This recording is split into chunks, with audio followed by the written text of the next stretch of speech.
Norton theorem. Now sometimes it is required to find out the value of current passing through these elements in complicated networks.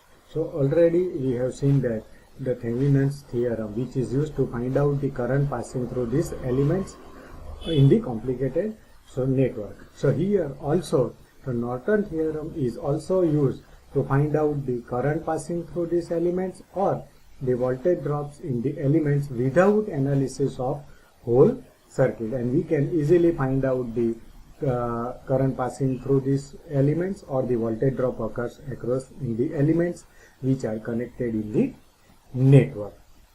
So the statement of network theorem says that a network consists of many energy sources and resistance can be viewed from its open circuit terminal with a single equivalent resistance R equivalent in a parallel of single current source, that is your ISC. So here whatever networks we are required to solve, this network is converted into short circuit current or single current source ISC and equivalent resistance, and which are connected in parallel. So here you can say that this current source is connected in parallel with the equivalent resistance looking from the terminal A, B. So ISC, it is nothing but the short circuit current passing through short circuit when open terminals are shorted. So when open terminals are shorted, that time you have to find out the current passing through this short circuit terminal. Next, R equivalent, it is nothing but it is a equivalent resistance viewed from open terminal AB when all voltage sources are short circuited and current sources are open. So this is the statement of the Norton theorem. Now let me solve one circuit or example by using a Norton theorem. So here we are taking same example which was solved by using Thevenin's theorem. Now same network we can solve by using this Norton theorem. So here also we require the current passing through this 6 ohm resistance. So as per Norton theorem, first whatever the currents required from the elements in the circuit or the network, first it is open, and this open terminal marked as a B.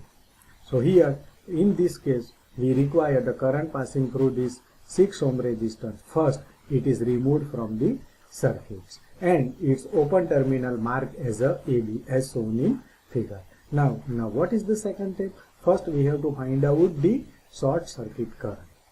That means the terminal AB is short circuited. Then we find out the current passing through this short circuit link. That is your, here you can say that ISC. So before that, first we have to find out the current supplied by this battery. And here this current is divided into two parts. Some current passing through this R3 and another current passing through this short circuit link.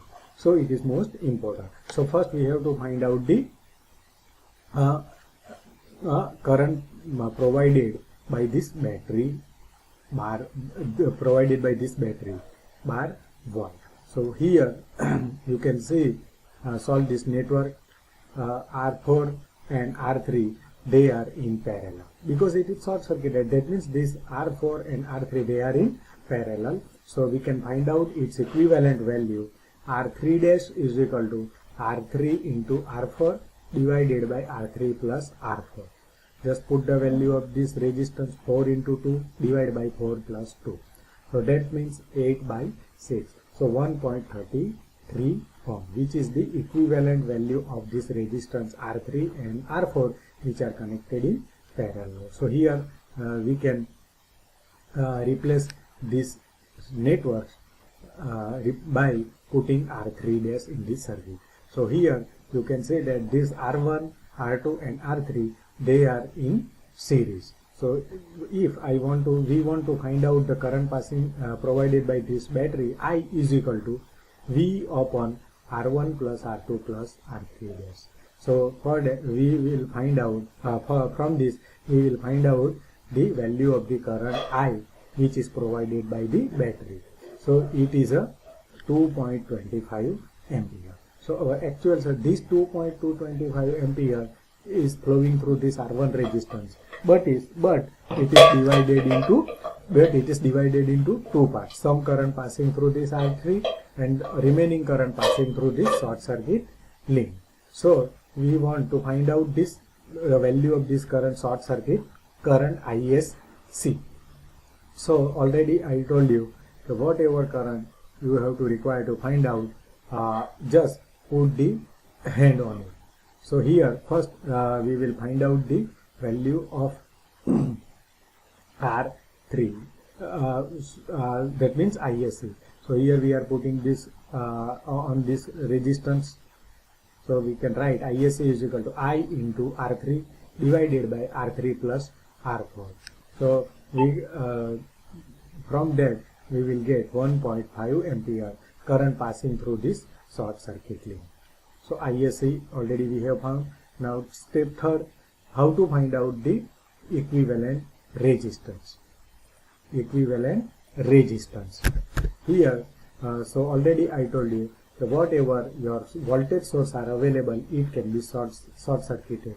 If internal resistance is given, then we can connect, we can use or we can connect the internal resistance of battery in the circuit. If it is not given, then it is taken as a zero.